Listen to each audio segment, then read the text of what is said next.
तर आम्ही महिलांना बोलावलं फ्री ऑफ कॉस्ट ते आम्ही स्टार्ट केलं. त्याच्यामधली एक असा एक्सपिरियन्स असा होता एक महिलांचा की तिचा हजबंड फुल पॅरालिसिस होता महाराष्ट्रामध्ये.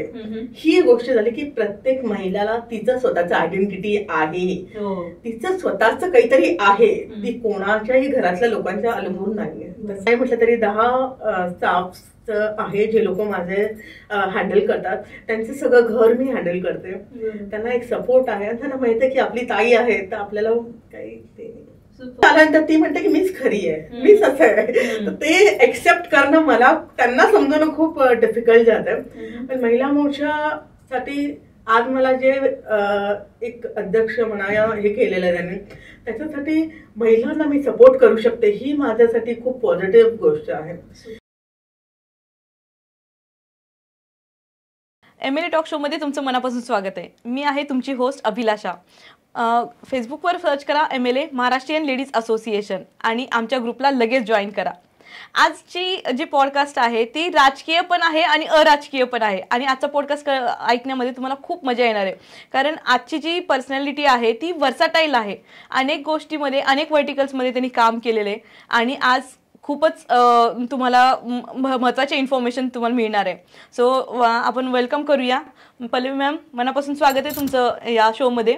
नमस्कार. थँक्यू. कसं वाटतं मॅम तुम्हाला इथे येऊन? खूप छान वाटतंय. आता आपण छान गप्पा मारणार आहोत. खूप चांगलं, खूप मजा येणार आहे मला माहिती आहे आणि खूप काही इन्फॉर्मेशन आणि खूप काही किस्से मला ऐकायला मिळणार आहेत. सो खूप मोठी जर्नी आहे तुमची. ॲज अ BJP सरचिटणीस पुण्यामध्ये, ब्राह्मण समाज पुणे उपाध्यक्ष, नीता केअर फाउंडेशनच्या त्या फाउंडर आहेत आणि त्यांची मम्माने स्टार्ट केली पण ते आता सध्या कंटिन्यू करतायत नीता केअर फाउंडेशन. सो खूप काही गोष्टी आणि महिला मोर्चामध्ये पण त्या अध्यक्ष आहेत. सो खूप काही गोष्टी त्या मॅनेज करतायत. मॅम, सुरुवात कशी झाली हे आम्हाला सगळ्यांना आवडेल ऐकायला. सुरुवात तर खरं तर माझं बॅकग्राऊंड आहे. मी लहानपणापासून माझे पप्पा पोलीस कमिशनर आहे. तेव्हापासून जो प्रवास सुरू झाला, एक नॉटीनेस, एक जिद्द, प्रत्येक जागी आपण काहीतरी करायचं आणि अपब्रिंगिंग म्हणतात तो खूप इम्पॉर्टंट पार्ट असतो घरातला याचा. तर लहानपणापासून मी माझ्या बाबांना बघितलं, खूप डिसिप्लिन लाईफ खूप आहे. आणि सगळ्यात मोठी गोष्ट माझे नानाजी होते, ते खूप मोठे नेते होते. तर त्यांच्यामुळे ते प्रत्येकाला मदत करणं, आपण लहानपणापासून बघायचं त्यांना की बाबा आपले नानाजी कोणी लोक आले की त्यांना मदत करतात. हा सगळा प्रवास सुरू झाला. मग माझं पल्लवी क्रिएशन म्हणून मी बुटीक सुरू केलं. तर बेसिकली ते सुरू करताना माझ्याकडे फक्त एक मशीन आणि एक टेलर होता. तो इतका कठीण प्रवास होता कारण की त्याला आपल्याला मोठा करायसाठी बिझनेसला, तर त्याच्यासाठी आपल्याला खूप वर्ष आणि खूप कष्ट करायला लागेल असं हे होतं. पण ते पण खूप छान झालं. आज मला 22 वर्ष कंप्लीट झालं. मग त्याच्यानंतर माझ्या मम्मा म्हणाले की आज आपण काहीतरी समाजासाठी काहीतरी केलं पाहिजे आणि तू खरंच खूप लोकांचं कनेक्टिव्हिटीमध्ये असते. मग माझी मम्मा म्हणाली की आपण नीता केअर फाउंडेशन एक ट्रस्ट सुरू करू. मम्मानी सुरू केली आणि मग मी तिला जॉईन केलं त्याच्यासाठी. मग जेवढी महिला, जेवढी मुली, त्यांच्यासाठी आम्ही काहीतरी करू असं आम्ही ठरवलं. तर फर्स्ट पार्ट असा होता की माझं बॅकग्राऊंड फॅशन डिझायनिंग असल्यामुळे तर त्याच्यामध्ये आपण त्यांना काय करू शकतो की ते 2 पैसे कमावू शकतील स्वतःच्या पायावर उभे राहून. तर मग आम्ही काय केलं, एक छोटीशी जागा घेतली आणि तिथे आम्ही शिलाई मशीन सेटअप असं स्टार्ट केला. आता माझ्याकडे मॅनपॉवर होती, स्टाफ होता, टेलर्स होते जे काही ते त्यांना शिकू शकले असं. तर आम्ही महिलांना बोलावलं फ्री ऑफ कॉस्ट ते आम्ही स्टार्ट केलं. त्याच्यामधली एक असा एक्सपिरियन्स असा होता एक महिलांचा की तिचा हजबंड फुल पॅरालिसिस होता आणि ती मला येऊन सांगायची की ताई आता मी काय करू. अचानक ते घडलं तिच्या हजबंडसोबत आणि तिला 2 मुलं बिचारे छोटे छोटे. मग ती भुगाववरनं माझ्याकडे शिकायला यायची. मी तिला ब्लाऊजचे वेगळे पॅटर्न्स, ड्रेसचे पॅटर्न्स, अनारकली. आज ती स्वतःच्या पायावर उभी राहिली. आज नाही म्हटलं तरी ती एका आउटफिटवर नाहीतरी 500 रुपये तिला भेटू शकतात. इतकं तिला आम्ही ते फिनिशिंगली तिला ट्रेन केलं असं. आणि तो आनंद म्हणजे ती मला आज येऊन भेटून ती मला सांगते ताई आज मी काही म्हटलं तुम्ही माझं घर चालवू शकते. तो प्रवास चालता चालता थोड्या दिवसांनंतर मला BJP मधनं कॉल आला की ताई तुम्ही खूप चांगलं समाजकार्य करताय, तर तुम्ही भाजपामध्ये एखादं पद घ्या आणि तुम्ही खरंच BJPचे मेंबर व्हा. मग तेव्हा मी फर्स्ट माझं पद होतं ते उपाध्यक्ष होतं महिला मोर्चावर. मग तिथनं माझा प्रवास सुरू झाला आणि आज मी कोथरूडची सरचिटणीस म्हणून आहे महिला मोर्चा. सुपर. सो जेव्हा पहिलं पाऊल पडलं राजकीय प्रवासामध्ये, सो तुम्हाला कसं फील होतं, की काय भीती होती, काय नर्वसनेस होतं? राजकारणामध्ये पडल्यानंतर इतके मोठे मोठे लोक कामं करत होते, एक थोडस फिलिंग खूप हे होतं, भीती तर होतीच त्यामध्ये. पण खरं सांगतेस की आज आमच्या पक्षामधले एवढे मोठे मोठे नेते, देवेंद्र फडणवीस साहेब म्हणा, मुरलीधर अण्णा मोहोळ म्हणा, ते पक्ष आम्हाला आमचं फॅमिलीसारखं ट्रीट करतात. आणि त्या प्रवासात जाता बऱ्याच तुम्ही पॉझिटिव्ह निगेटिव्ह बऱ्याच गोष्टी शिकल्या जातात. खूप चांगला प्रवास होता तो. म्हणजे असं कधी ते म्हणतात ना, आपण खरंच त्याच्यामध्ये अजून असं फिलिंग आलं की आपण अजून काहीतरी करायला हवं. त्यांच्याकडे बघून तसं फील होत होतं मला की मी काहीतरी करावं, म्हणून आज मी इथपर्यंत पोहोचू शकले. Super. So ma'am, Nita care फाउंडेशनचं आणि थोडंसं आता राजकीय पद तुमच्याकडे आहे, सो निश्चित त्याला बेनिफिट झाला असेल नीता केअर फाउंडेशनला, की लोकांना काम देण्यासाठी किंवा त्यांना एज्युकेशन देण्यासाठी, कारण गव्हर्नमेंटच्या खूप सारे स्कीम्स तुम्हाला माहित असतील. सो काय ऍक्टिव्हिटीज चालतात नीता केअर फाउंडेशन? खरं सांगते, माझं फाउंडेशन तर असल्यामुळे आता तुम्ही बघत असाल की बऱ्याच योजना सुरू झालेल्या आहेत. मुलींच्या शिक्षणासाठी सुरू झाले, लाडकी बहीण योजना आता ते स्टार्ट झालेलं आहे. तर महिलांना इतका ते बेनिफिट्स होते आहे. आणि ते काय होतं की आम्ही एखाद्या पदावर असू नये आणि माझं फाउंडेशन आहे, तर आम्ही प्रत्येक महिलांना हा निरोप जातो. आता तुम्हाला सांगते की आता शिलाई मशीनचे कोर्सेस पण झालेले आहे. दुसरी गोष्ट मसाला मेकिंग, त्याच्या मशीन्स तयार झालेल्या आहे, पापडचे आहे, बजेट गट आहे, बऱ्याच गोष्टी. तर या बेनिफिट आपल्या राजकारणातल्या फाउंडेशनला पण खूप होतात. आणि त्याचा बेनिफिट सगळ्यात जास्त महिलांना होतो.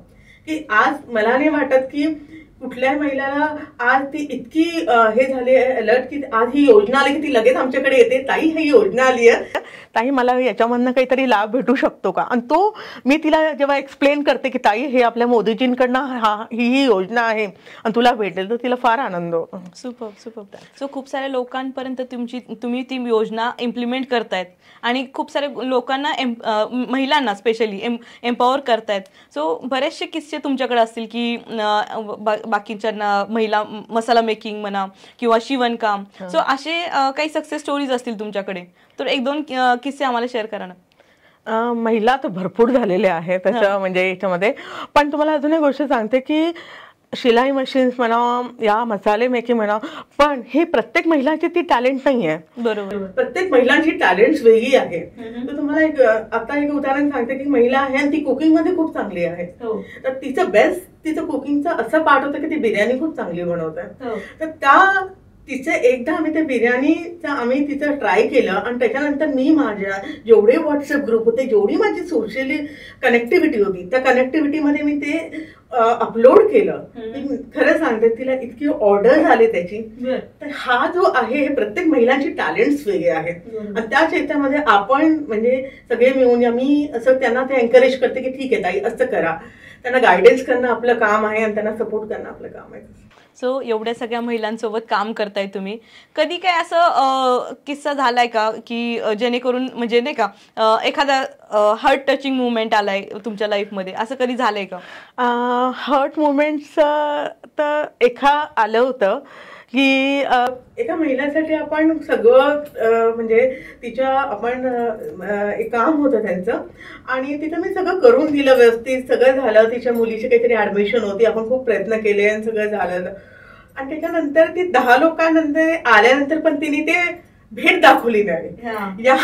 तो जो एक फिलिंग असतो की यार तो 2 मिनिटासाठी खूप हर्ट झाला. पण म्हटलं आता तिने आपल्याकडे आली तर आपणच जाऊ तिच्याकडे. मग मी गेले तिच्याकडे आणि तिला विचारलं की ताई तुझी मुलगी कशी आहे, कसं आहे, आता शाळा व्यवस्थित चालू आहे ना. तर हा एक थोडा एक हर्टफुल होता की केल्यानंतर ऍटलीस्ट आपल्या 2 मिनिटाच्याच अपेक्षा असतात की त्यांनी ताई कशा आहात, आम्ही तसं व्यवस्थित, तो एकदम समाधानी असते, ती खूप महत्वाची असते. बरोबर. आता मी परत येणार आहे लाडकी बहीण योजना जी खूप गाजली महाराष्ट्रामध्ये, सो त्याबद्दल तुमचं काय मत आहे? खूप सपोर्ट झाला. मी खरं सांगतेस की ज्या महिला मी अशा महिला बघितलेल्या आहे की त्यांना खातं काय हेच माहिती नव्हतं. आणि आज आपले नॉर्मल जे काम करणारे महिला आहेत ते बँकमध्ये जातात, अकाउंट ओपन करतात, पण ज्यांचं खातं म्हणजे हेच त्यांना माहिती नाही. 100 रुपये तरी मागायचे असतील तर ते आपल्या बाबांना या मिस्टरांना जाऊन मागणं हे त्यांना राहायचं. आज तिला स्वतःच तर काहीच एक स्वाभिमान नाही होता. आज ही योजना सुरू करून त्यांना ऍटलीस्ट 1500 रुपये मिळणार, आता 2100 रुपये भेटणार आहे. आमची सरकार आल्यामुळे आम्हाला 2100 रुपये मिळणार. तर ते करून त्यांना खूप सेल्फ कॉन्फिडन्स वाढला. आणि हे महाराष्ट्रामध्ये ही गोष्ट झाली की प्रत्येक महिलाला तिचं स्वतःचं आयडेंटिटी आहे, तिचं स्वतःच काहीतरी आहे, ती कोणाच्याही घरातल्या लोकांच्या अवलंबून नाहीये. तसं निश्चित ह्यामधून बऱ्याच लोकांनी स्वतःचा काही ना काहीतरी छोटा मोठा बिझनेस स्टार्ट केला असेल किंवा काहीतरी स्टार्टअप चालू केलं असेल. निश्चित ते किस्से पण आपल्यापर्यंत कधीतरी येतीलच की बाबा लाडकी बहीण योजनामधून आम्ही हे किस्सा चालू केला आणि आता स्टार्टअप गेले आमचं खूप मध्ये, लाखोमध्ये, करोडोमध्ये. सो निश्चित तुमच्याकडे ते किस्से येतीलच आणि ते तुम्ही नेक्स्ट पार्टमध्ये आम्हाला नक्कीच शेअर करा. सो मॅम, आता तुमचा वाढदिवस झाला 29 नोव्हेंबरला, तर तो वाढदिवस खूप म्हणजे एक युनिक पद्धतीने झाला, तर त्याबद्दल थोडंसं सांगा ना. मी स्वामींची भक्त आहे. स्वामींचं म्हणजे असं असतं की दरवर्षी मी विचार करते की अक्कलकोटला जायचं आणि दर्शन करायचं, आणि स्वामींच्या पादुका माझ्या वाढदिवसाला माझ्या घरी येणं हे माझं खरं भाग्य समजायचं. तुम्ही गुरुजींना फोन केला, म्हटलं गुरुजी असं असं मला यायचं आहे. आणि मग थोड्यानंतर असं मी म्हटलं की गुरुजी तिथे येण्यापेक्षा मी इथे केलं. माझ्या मनात तो सारखा विचार चालू होता 4-5 दिवसापासून की यार मी तर जातेच, पण ज्या लोकांना दर्शन भेटत नाही तर माझ्यामुळे त्यांना दर्शन मिळेल. तर मी त्यांना रिक्वेस्ट केली की गुरुजी प्लीज असं असं मला इच्छा आहे की असं कार्यक्रम करायचं आणि माझा वाढदिवस पण आहे आणि मी सगळ्यांना आमंत्रण करणार आहे. तर गुरुजी म्हणाले 10 मिनिटात फोन करतो, आणि त्यांचा फोन आला की तुम्ही तयारीला लागा. खरं सांगते, सकाळपासून जे नियोजन सुरू होतं 3000 लोक आले. आपले कॉमन पीपल लोक जातात अक्कलकोटला, दर्शन घेतात, पण ज्या लोकांनी कधी स्वामींचं इच्छा असूनही स्वामींपर्यंत नाही पोहोचू शकले असे 20 फॅमिलीज होते, आजी आजोबा, की ते लिटरली रडत होते. महाआरती झाली, महाप्रसाद झाला, आमचा प्रसाद सुद्धा संपला. म्हणजे नंतर माझा केटरर मला येऊन म्हणतो की ताई प्रसाद संपलाय, काय करायचं. पण म्हटलं आता काय नाही, केळं घेऊन ये. आता जेवढे ते भाजीवाल्याकडे जेवढी केळं होती ती सगळी येऊन ती पण प्रसाद आम्ही वाटला स्वामींच्या. तो एक खूप मोठा म्हणजे आयुष्याचा सगळ्यात मोठा वाढदिवस होता, आणि हा वाढदिवस मी कधीच विसरू शकणार नाही. पूर्ण असं नाही का गुजबम्स येत आहेत ते ऐकून सुद्धा, आणि लोकांना सॅटिस्फॅक्शन देणं किंवा तेवढं त्यांना नाही का डोळ्यात अश्रू आले, आणि खरंच खूप छान प्रकारे तुम्ही वाढदिवस सेलिब्रेट केला. आता रिसेंटली तुम्हाला एक खूप मोठा पुरस्कार मिळाला, भारत भूषण पुरस्कार, त्याबद्दल तुम्ही सांगा. मला ऍक्च्युली कार्यक्रमाला बोलावलं गेलं आणि मी जनरली अशी गेले. आता आमच्याच ब्राह्मण संघामधला एक सुपेकर दादा म्हणून आहे, आणि त्यांनी ऑर्गनाईज केला होता तो कार्यक्रम. आमच्यात एक आहे, एक दुसऱ्यासाठी सपोर्ट करायचं, कार्यक्रम कोणाचाही असू द्या, त्यांनी बोलावलं आपण जायचं आणि तिथे उपस्थिती दाखवायची. मी त्यांना सांगितलं की मी आलेली आहे, भेटले वगैरे. त्यांनी स्टेजवर जाऊन अनाऊन्स केलं की आमच्या पल्लवीताई यांना मी सरप्राईज दिलेला आहे, यांना कल्पनाच नाही की यांना पुरस्कार मिळणार आहे. आणि मी 2 मिनिटं ब्लँक. मी म्हटलं, आणि खूप वेगळ्या वेगळ्या क्षेत्रातल्या खूप छान छान, म्हणजे त्यांचं आपण विचारही नाही करू शकत एवढे प्रोफेशनल लोक होते. तर त्यांना सगळ्यांचा पुरस्कार होता, म्हणून मी आनंदी बघायला की असे पण आहे. एक पेंटर्स होते, कोणी समाजसेवा करणारे तर भरपूर लोक होते तिथे. तर मला ते खूप मोठं सरप्राईज झालं, आणि सगळ्यात मोठा आनंद हा झाला की या लोकांनी माझ्यासाठी तो सरप्राईज होऊन की मी जे आजपर्यंत सोशल ऍक्टिव्हिटीज केल्या आहेत, या समाजसेवा केली, त्याचा कुठेतरी एक काय म्हणतात त्याला प्लॅटफॉर्म आलेला आहे. तो एक खूप समाधानी वाटत होता, खूप आनंद पण होत होता. डोळ्यात पाणी पण आलं 2 मिनिटं की माझं नाव अनाऊन्स होत होतं, ते सांगत होते. 2 मिनिटं खूप इमोशनल पण झालं होतं. Super. So many congratulation to you, आणि खूप साऱ्या ट्रॉफीज 2025 हे तुमच्यासाठीच असावं, आणि खूप सारे सक्सेसफुल तुम्ही स्टोरीज क्रिएट करा, खूप लोकांना एम्पॉवर करा. त्यासोबत आता मला एक प्रश्न विचारायचा आहे की तुम्ही एवढे सगळे मीटिंग्स अटेंड करता, मोर्चा असतात, म्हणजे बरेचसे हे असतात, पूर्ण लाईफमध्ये फुल हेक्टिक असतं लाईफ तुमचं, की कंटिन्युअस तुमचे दौरे चालू असतात. ह्या सगळ्या लाईफमध्ये तुम्ही वर्क लाईफ कसं बॅलन्स करता? खूप डिफिकल्ट होतं, त्रास खूप होतं. आणि प्रोफेशनल माझं असं आहे की माझे क्लायंट्स अपॉइंटमेंट घेऊन आले आणि फेस टू फेस मलाच हँडल करायला लागतं. माझा बिझनेस प्रोफेशन तसा. बरोबर. ते खरं सांगते, त्यांना पण हे माहिती पडलंय की आता ही पुन्हा बीजेपी मध्ये असल्यामुळे हिला वेळ भेटत नाही, ते मला फोन करतात आणि ते थांबतात पण. हा मला एक माझ्या कस्टमर्स कडनं, माझ्या क्लायंट्स कडनं हा खूप मोठा सपोर्ट आहे. आणि आता 22 वर्षाची जर्नी माझी, आणि त्या सगळ्या गोष्टींमधनं पण माझ्या कस्टमर्सचं सगळं, माझा जो स्टाफ आहे, माझा जो टेलर्स आहे, ते लोक एवढे सपोर्टिव्ह आहे की आज माझं मी जे काही आहे पल्लवी क्रिएशन्स ते त्यांच्यामुळे. खरं सांगते, मी नसली तरी ते प्रॉपर माझा बिझनेस इतक्या वर्ष प्रॉपरली हँडल करतात. आणि आज नाही म्हटलं तरी 10 स्टाफ आहे जे लोक माझे हँडल करतात. त्यांचं सगळं घर मी हँडल करते. त्यांना एक सपोर्ट आहे आणि त्यांना माहिती आहे की आपली ताई आहे तर आपल्याला काही ते नाही. Super super. So Pallavi creation, Neeta care foundation, BJP सरचिटणीस, एवढ्या सगळ्या भूमिका, घरच्यांची काय रिॲक्शन असते की कसं ते मॅनेज करतात सगळ्या गोष्टी? काय रिॲक्शन असते तुमच्या घरच्या लोकांची? घरचे लोक खूप सपोर्टिव्ह आहे, स्पेशली माझे मिस्टर, माझा मुलगा. आणि सगळ्यात मोठं माझी ताकद जी आहे माझे पापा, माझे डॅड. ते प्रत्येक कॉलवर मला सांगत सगळं कर पण तब्येत सांभाळ. तर ते प्रत्येक वेळेला मला ते गायडन्स करत असतात.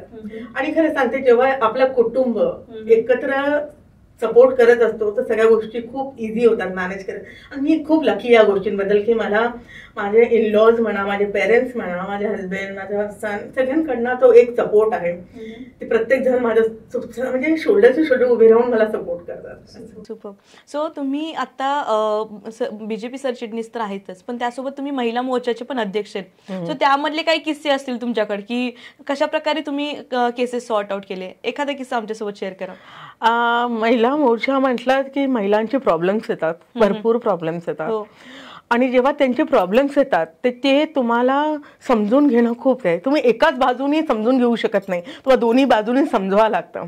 कारण ती आल्यानंतर ती म्हणते की मीच खरी आहे, मीच असं आहे. तर ते एक्सेप्ट करणं मला त्यांना समजवणं खूप डिफिकल्ट जातं. पण महिला मोर्चासाठी आज मला जे एक अध्यक्ष म्हणा या हे केलेलं आहे त्यांनी, त्याच्यासाठी महिलांना मी सपोर्ट करू शकते, ही माझ्यासाठी खूप पॉझिटिव्ह गोष्ट आहे.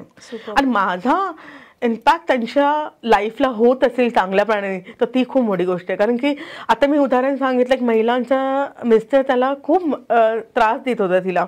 म्हणजे माझा त्याला कॉल गेल्यावर मी त्याला 1-2 शब्द म्हणले, याच्यानंतर तुझी कंप्लेंट आली तर मी तुझ्या घराच्या दारात उभी राहणार. तर ते महिला मोर्चाचा जो एक ताकद असते ना ती खूप भयानक असते. आणि मग 4-5 दिवसांनी ती महिला माझ्याकडे येऊन म्हणते, ताई आता त्याला मी सांगते की तुम्हाला त्रास दिला या तुम्हाला मारलं तर माझी पल्लवी ताई इथे उभी राहणार आहे. तर तो एक खूप छान आहे. हा व्हिडिओ आपला ग्रुप म्हणजे महाराष्ट्रीयन लेडीज असोसिएशन पाहतोय आणि ह्यामध्ये तुम्हाला इतके लोकांना आम्हाला सपोर्ट मिळणार आहे तुमच्यामुळं की खूप सारे असे अब्युजल केसेस येतात आमच्याकडे कंटिन्युअस. आणि प्रत्येक घराची एक स्टोरी असते. सो ते स्टोरीज अनोनमसली शेअर करतात की इथं इनलॉज त्रास आहे, ह्यांचा त्रास आहे, कधी कधी तिची चूक नसते तरी पण तिला त्रास सहन करावा लागतो, मोठ्या IT पोस्टवर असते तरी पण कधी कधी त्रास सहन करावा लागतो. तो असे खूप सारे किस्से आम्ही तुम्हाला हँडओव्हर करणार आहे आणि निश्चित आम्हाला तुमच्याकडनं हेल्प हवी असणार आहे. Yes yes, I am always there. आणि मी खरं सांगते, महिलांचे प्रॉब्लेम्स आले तर मी तर नेहमीच उभी आहे त्यांच्यासाठी. Super super. सो आता ज्या ह्या फील्डमध्ये येणार आहेत, समजा इव्हन पॉलिटिशियन म्हणण्यापेक्षा किंवा नीता केअर फाउंडेशन साठी लोक जे येणार आहेत त्यांना तुम्ही काय सल्ला द्याल? जे कोणी येणार आहे म्हणजे याच्यामध्ये म्हणताय आपण नवीन ह्या फील्डमध्ये जे लोक येणार, नवीन लोक येणारे फील्ड आहे त्यांना असं सांगेल की तुम्ही काहीतरी असं नवीन काहीतरी करा की ज्यांना लोकांची हेल्प होईल. लोकांना काहीतरी नवीन गोष्टीचं डायरेक्शन दाखवा की त्यांच्या लाईफला काहीतरी टर्न चांगला होईल. आणि new generation should know youth is coming, they should help poor families. मुलींचे प्रॉब्लेम्स असतात, कॉलेज गोईंग मुलींचा. आणि तुम्हाला खरं सांगतेस की महिला जेव्हा बोलायला लागते तेव्हा तिचं ऐकणारं कोणीच नसतं. तर असं आपण काहीतरी क्रिएट करताय. आता मी त्यांना सांगते, तुमची पल्लवी ताई आहे तुमचं ऐकण्यासाठी, जे काही तुमच्या मनात आहे ते बोलून तुम्ही मोकळे होऊन जा. तर हा एक जो पार्ट आहे हे आपण फ्युचरमध्ये माझ्या फाउंडेशन कडनं हा आता इमोशनली पार्ट जो आहे हा खूप जनरेट होत चाललेला आहे. मानसिकली म्हणा या हेल्थ इश्यूज म्हणा या घरातले प्रॉब्लेम्स, याच्यासाठी आपण काहीतरी सुरुवात करायचं, हे पण माझं एक खूप मोठं विजन आहे, स्पेशली फॉर महिला. आता मी ओपनली तुमच्याकडे येऊन बोलून जाते तर मी माझं मन हलकं करून जाते. अशी ती व्यक्ती म्हटलं पाहिजे की नाही पल्लवीताईकडे गेल्यावर मी सगळं बोलून मोकळी झालंय असं. सुपर सुपर, खूप मस्त विजन आहे आणि तुमच्या ह्या विजन साठी आणि 2025 साठी तुम्हाला खूप साऱ्या शुभेच्छा. तुम्ही असेच मोठ्या मोठ्या पोस्टवर जात राहा आणि आमच्या सगळ्या महिलांना सपोर्ट करत राहा. तुम्ही आज इथं आलात आणि खूप छान आमच्याशी गप्पा मारल्या त्याबद्दल मनापासून धन्यवाद ma'am. Thank you so much Abhilasha. Thank you. Oh God, short and sweet. Super. So तुम्ही आता बीजेपी सरचिटणीस तर आहेतच, पण त्यासोबत तुम्ही महिला मोर्चाचे पण अध्यक्ष आहेत. सो त्यामधले काही किस्से असतील तुमच्याकडे की कशा प्रकारे तुम्ही केसेस सॉर्ट आउट केले, एखादा किस्सा आमच्यासोबत शेअर करा. महिला मोर्चा म्हटलं की महिलांचे प्रॉब्लेम्स येतात, भरपूर प्रॉब्लेम्स येतात. आणि जेव्हा त्यांचे प्रॉब्लेम्स येतात ते तुम्हाला समजून घेणं खूप आहे. तुम्ही एकाच बाजूनी समजून घेऊ शकत नाही, तुम्हाला दोन्ही बाजूनी समजवा लागतं. कारण ती आल्यानंतर ती म्हणते की मीच खरी आहे, मीच असं आहे, तर ते एक्सेप्ट करणं मला त्यांना समजवणं खूप डिफिकल्ट जातं. पण महिला मोर्चासाठी आज मला जे एक अध्यक्ष म्हणा या हे केलेलं आहे त्यांनी, त्याच्यासाठी महिलांना मी सपोर्ट करू शकते ही माझ्यासाठी खूप पॉझिटिव्ह गोष्ट आहे. आणि माझा इम्पॅक्ट त्यांच्या लाईफला होत असेल चांगल्याप्रमाणे तर ती खूप मोठी गोष्ट आहे. कारण की आता मी उदाहरण सांगितलं की महिलांचा मिस्टर त्याला खूप त्रास देत होता तिला, म्हणजे माझा त्याला कॉल गेल्यावर मी त्याला एकच दोन शब्द म्हणले, याच्यानंतर तुझी कंप्लेंट आली तर मी तुझ्या घराच्या दारात उभी राहणार. तर ते महिला मोर्चाचा जो एक ताकद असते ना ती खूप भयानक असते. आणि मग 4-5 दिवसांत ती महिला माझ्याकडे येऊन म्हणते ताई आता त्याला मी सांगते की तुम्हाला त्रास दिला या तुम्हाला मारलं तर माझी पल्लवीताई इथे उभी राहणार आहे. तर तो एक खूप छान व्हिडिओ आपला ग्रुप म्हणजे महाराष्ट्रीयन लेडीज असोसिएशन पाहतोय आणि ह्यामध्ये तुम्हाला इतके लोकांना सपोर्ट, आम्हाला सपोर्ट मिळणार आहे तुमच्यामुळं की खूप सारे असे अब्युजल केसेस येतात आमच्याकडे कंटिन्युअस आणि प्रत्येक घराची एक स्टोरी असते. सो ते स्टोरीज अनोनमसली शेअर करतात की इथं इनलॉज त्रास आहे, ह्यांचा त्रास आहे, कधी कधी तिची चूक नसते तरी पण तिला त्रास सहन करावा लागतो, मोठे IT पोस्टवर असते तरी पण कधी कधी त्रास सहन करावा लागतो. तो असे खूप सारे किस्से आम्ही तुमच्याकडे तुम्हाला हँड ओव्हर करणार आहे आणि निश्चित आम्हाला तुमच्याकडनं हेल्प हवी असणार आहे. Yes I am always there. आणि मी खरं सांगते महिलांचे प्रॉब्लेम्स आले तर मी तर नेहमीच उभी आहे त्यांच्यासाठी. सुपर. सो आता ज्या ह्या फील्डमध्ये येणार आहेत, समजा इव्हन पॉलिटिशियन म्हणण्यापेक्षा किंवा नीता केअर फाउंडेशन साठी लोक जे येणार आहेत त्यांना तुम्ही काय सल्ला द्याल? जे कोणी येणार आहे म्हणजे याच्यामध्ये म्हणताय आपण नवीन ह्या फील्डमध्ये जे लोक येणार, नवीन लोक येणारे फील्ड आहे त्यांना असं सांगेल की तुम्ही काहीतरी असं नवीन काहीतरी करा की ज्यांना लोकांची हेल्प होईल, लोकांना काहीतरी नवीन गोष्टीचं डायरेक्शन दाखवा की त्यांच्या लाईफला काहीतरी टर्न चांगला होईल. आणि new generation should know youth is coming, they should help poor families. मुलींचे प्रॉब्लेम्स असतात, कॉलेज गोईंग मुलींचा. आणि तुम्हाला खरं सांगतेस की महिला जेव्हा बोलायला लागते तेव्हा तिचं ऐकणारं कोणीच नसतं. तर असं आपण काहीतरी क्रिएट करतोय. आता मी त्यांना सांगते तुमची पल्लवीताई आहे तुमचं ऐकण्यासाठी, जे काही तुमच्या मनात आहे ते बोलून तुम्ही मोकळे होऊन जा. तर हा एक जो पार्ट आहे हे आपण फ्युचरमध्ये माझ्या फाउंडेशन कडनं हा आता इमोशनली पार्ट जो आहे हा खूप जनरेट होत चाललेला आहे. मानसिकली म्हणा या हेल्थ इश्यूज म्हणा या घरातले प्रॉब्लेम्स, याच्यासाठी आपण काहीतरी सुरुवात करायचं हे पण माझं एक खूप मोठं विजन आहे स्पेशली फॉर महिला. आता मी ओपनली तुमच्याकडे येऊन बोलून जाते तर मी माझं मन हलकं करून जाते. अशी ती व्यक्ती म्हटलं पाहिजे की नाही पल्लवीताईकडे गेल्यावर मी सगळं बोलून मोकळी झालंय असं. सुपर. खूप मस्त विजन आहे आणि तुमच्या ह्या विजन साठी आणि 2025 साठी तुम्हाला खूप साऱ्या शुभेच्छा. तुम्ही असेच मोठ्या मोठ्या पोस्टवर जात राहा आणि आमच्या सगळ्या महिलांना सपोर्ट करत राहा. तुम्ही आज इथं आलात आणि खूप छान आमच्याशी गप्पा मारल्या त्याबद्दल मनापासून धन्यवाद ma'am. Thank you so much Abhilasha. Thank you.